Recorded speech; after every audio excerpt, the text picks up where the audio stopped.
Hello MNS aspirant, welcome to dream MNS institute. आज के video में हम बात करेंगे कि किस तरीके से आप अपनी प्रिपरेशन करके एमएनएस 2023 के लिए सेलेक्ट हो सकते हैं। जैसा कि आप सबको पता है कि मिलिट्री नर्सिंग सर्विस ने 2022 में न्यू पैटर्न को इंट्रोड्यूस किया है और उसी पैटर्न से अब आपके एंट्रेंस एग्जाम कंडक्ट हो रहे हैं। तो आज के वीडियो में हम जानेंगे कि लेटेस्ट एग्जाम का पैटर्न क्या है, कितने क्वेश्चंस पूछे जाएंगे, साथ ही में आपसे लेटेस्ट सिलेबस को भी शेयर करेंगे और स्टडी करने के बेस्ट जो तरीका है उसके स्ट्रेटजीज को भी हम डिस्कशन करेंगे। अगर आप इस वीडियो को पूरा देख लेते हैं तो इस बात की गारंटी तो मैं देख सकता हूं कि इसके बाद आपको अलग अलग वीडियोस को देखने की जरूरत नहीं पड़ेगी और आपके मन में जो सवाल है वो इसमें आंसर हो जाएंगे। तो सबसे पहले हम एग्जाम पैटर्न को देखेंगे। एमएनएस 2023 का एग्जाम 2 राउंड में डिवाइड कर दिया गया है। पहले राउंड में आपको नीट क्वालिफाई करना पड़ेगा और वे बच्चे जो नीट क्वालिफाई करेंगे वे सेकेंड राउंड के लिए एलिजिबल होंगे। सेकेंड राउंड में आपका सीबीटी का एग्जाम होगा, इंटरव्यू का एग्जाम होगा, मेडिकल एग्जामिनेशन होंगे। ये तीनों एग्जामिनेशन एक ही साथ एक ही दिन में कंडक्ट हो जाएगा।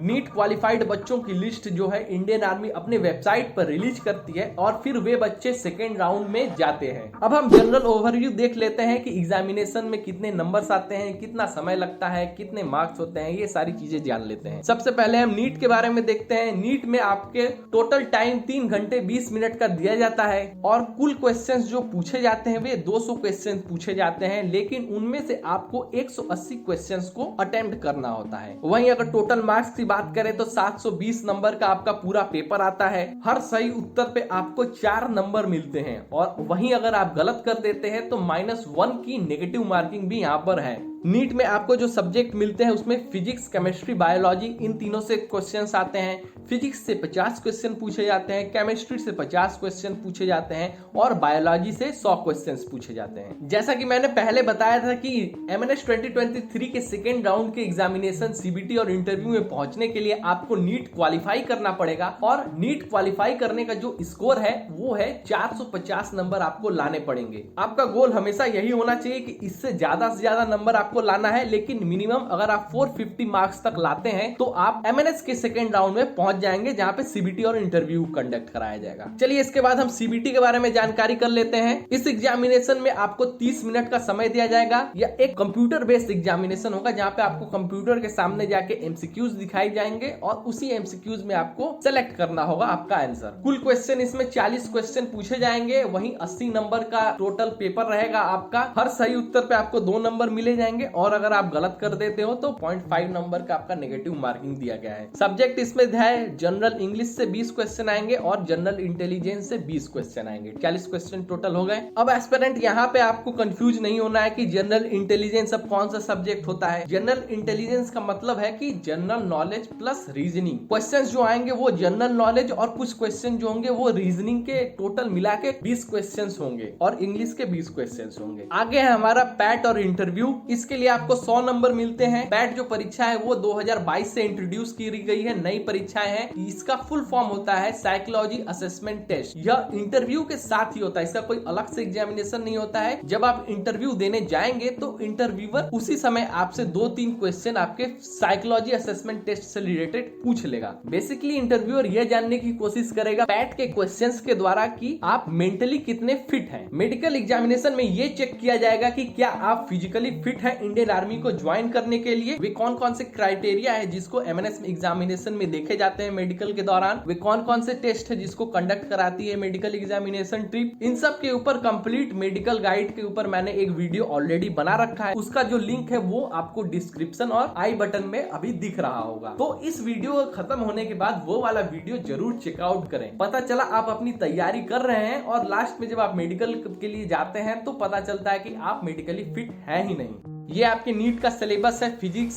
हो गया, ये केमिस्ट्री हो गई है और ये बायोलॉजी का सिलेबस है। आप पॉज करके स्क्रीनशॉट ले सकते हैं या फिर हमारे टेलीग्राम ग्रुप को ज्वाइन करें, वहां पे हमने इसका पीडीएफ शेयर किया है। ये आपके सीबीटी का सिलेबस है, अपडेटेड सिलेबस है 2023 के बच्चों के लिए। और जनरल नॉलेज में आपको Indian polity, history, geography, GK और करंट अफेयर्स पढ़ने हैं। क्या आप जीके का सिलेबस बहुत ही ज्यादा ह्यूज है। अगेन इसको आप स्क्रीनशॉट ले लीजिए या फिर पीडीएफ डाउनलोड करने के लिए हमारे टेलीग्राम ग्रुप को ज्वाइन कर लें। वे एस्पिरेंट जो एमएनएस 2023 में अपीयर होने वाले हैं वे हमारे सीबीटी के ऑनलाइन बैचेस को ज्वाइन कर सकते हैं, जहां पे उन्हें इंग्लिश, जीके, रीजनिंग की क्लासेस प्रोवाइड कराई जाएंगी। साथ ही साथ पैट और इंटरव्यू का गाइडेंस भी प्रोवाइड कराया जाएगा। चलिए अब आगे बढ़ते हैं और स्ट्रेटेजी के बारे में देख लेते हैं कि आप किस तरीके से आपको पढ़ाई करनी चाहिए। सबसे पहले हम जनरल नॉलेज की स्ट्रेटेजी को देखेंगे। जैसा कि आपने देखा सिलेबस में कि जनरल नॉलेज का कितना ह्यूज सिलेबस है। अभी से अगर आप तैयारी शुरू करते हो तो आप वीकली बेसिस पे भी अगर आप एक टॉपिक को कंप्लीट कर लेते हो, आप पूरे सिलेबस को बहुत ही जल्दी कवर अप कर लोगे। सबसे पहले स्ट्रेटेजी तो यही है कि आपको एक टॉपिक खत्म करना है, या तो आप डेली करिए या फिर वीकली बेसिस पर करिए, क्योंकि आपको अभी नीट की भी तैयारी करनी है। साथ ही साथ अगला इंपॉर्टेंट है कि आप जो टॉपिक पढ़ रहे हैं, जो याद कर रहे हैं, उसी के साथ रिलेटेड उसके एमसीक्यूज को भी सॉल्व करते चलिए। इसको भी आपको डेली या वीकली बेसिस पे करते रहना है। जितने ज्यादा आप एमसीक्यूज को लगाते जाएंगे आपकी मेमोरी पावर उतनी बढ़ती जाएगी। थर्ड पॉइंट सबसे इंपॉर्टेंट ये बात है कि आपको रिवीजन करते रहना है। अगर आप रिवीजन नहीं करेंगे तो एक तरफ से पढ़ते जाएंगे, दूसरी तरफ से भूलते जाएंगे। यह बहुत बच्चों के साथ बार बार यही होता है, हर साल यही होता रहता है।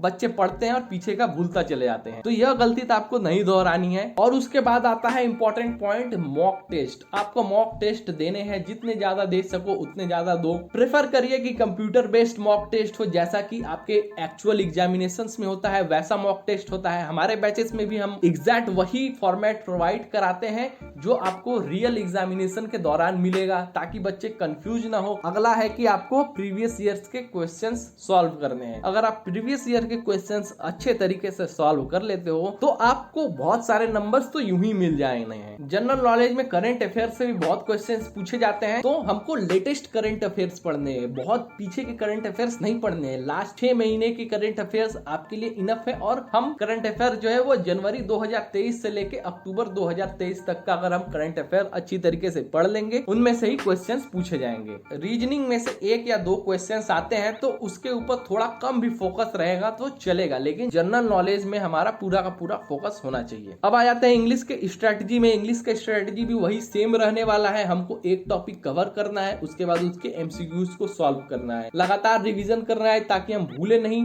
और मॉक टेस्ट देने हैं। 30 मिनट में 40 क्वेश्चंस को हमें सॉल्व करना है, तो उसका भी प्रैक्टिस बनाए रखना पड़ेगा। अगेन वही प्रीवियस ईयर क्वेश्चंस हमको देखने पड़ेंगे जनरल इंग्लिश के। और इंपॉर्टेंट बात एक और मैं यहाँ पे ऐड करूंगा कि आपको नोट्स तैयार करने हैं, आपके हैंड रिटन नोट्स तैयार करने हैं, और वही नोट लास्ट समय में आपके रिवीजन के बहुत काम आने वाले हैं। अगला है साइकोलॉजी असेसमेंट टेस्ट। इसमें इंटरव्यूअर यही जानने की कोशिश करता है कि आप अलग अलग सिचुएशन में किस तरीके से सोचते हो, क्या करते हो, कैसा रिएक्ट करते हो। ये आपके मेंटल फिटनेस से रिलेटेड है। इसमें कुछ डायरेक्ट क्वेश्चन पूछे जाते हैं, कुछ इनडायरेक्ट, कुछ सिचुएशन बेस्ड क्वेश्चन होते हैं। आप अकेले जा रहे हो और देखते हो कि एक व्यक्ति घायल अवस्था में पड़ा हुआ है, तो आप क्या करोगे। इसी तरह के डिफरेंट सिचुएशन दिए जाते हैं और आपसे सवाल पूछा जाता है कि आप उन सिचुएशन में किस तरीके से बिहेव करोगे। तो इसका तो एक ही स्ट्रेटेजी है कि आपको ज्यादा से ज्यादा साइकोलॉजी रिलेटेड क्वेश्चन को सॉल्व करना है। आपको क्वेश्चंस को समझना है कि इंटरव्यूअर आपको उस क्वेश्चन के माध्यम से आपका वो क्या जानना चाह रहा है। अगर आप क्वेश्चन को अच्छी तरीके से समझ लोगे तो उससे रिलेटेड आंसर भी दे दोगे। अब आ जाते हैं इंटरव्यू के ऊपर। अब तक जितने भी एग्जामिनेशन आपने दिए हैं वो तो आपको दर्शाता है कि आप कॉपी पेन पे कैसे हो, आप पेपर पे कैसे हो। अब वो जानना चाहते हैं कि आप प्रैक्टिकली लाइफ में कैसे हो, क्या आपके अंदर वे क्वालिटीज है जो एक नर्सिंग ऑफिसर के अंदर होने चाहिए। इन सारी चीजों के ऊपर इंटरव्यूअर आपसे सवाल पूछता है। सबसे पहला सवाल जो हर कैंडिडेट से पूछा जाता है वो है टेल मी अबाउट योरसेल्फ। आपको अपने बारे में बताना है, और जैसे आप अपने बारे में बताना शुरू करते हो तो उसके बाद उससे रिलेटेड पॉइंट्स पे आपसे सवाल पूछे जाते हैं। जैसे मान लीजिए आप अगर उत्तर प्रदेश से हैं तो उनसे पूछ लेंगे कि उत्तर प्रदेश में सबसे फेमस क्या है, सबसे बुरी चीज क्या लगती है। यहाँ पे आपके कम्युनिकेशन स्किल्स को देखा जाता है, आपके बॉडी लैंग्वेज को देखा जाता है, आप किस तरीके से